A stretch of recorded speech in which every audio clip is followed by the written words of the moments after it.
Hi friends, welcome to 5 Minutes Talk YouTube channel. Here is Oppo Reno 11 Pro 5G smartphone.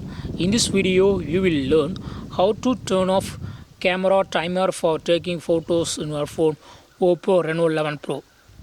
Go to camera of your phone here, and if you have enabled any timer for taking photos in your phone, that will be used after pressing this shutter button. Okay, it will count to here 10 seconds. Okay, so timer here in my phone set as 10 second. Okay, so only after 10 second image is captured. Okay, so if you would like to turn off this timer, yes, you can do it. What you have to do is go to the camera, then go to this horizontal line, and here just see timer set to 10 seconds already. Okay, if you would like to turn off, just use first option, turn off, so that timer is now turned off. Okay, so in this way you can easily turn off timer. Now immediately after pressing the shutter button, image will be captured. See here. So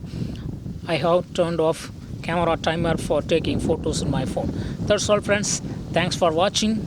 Bye.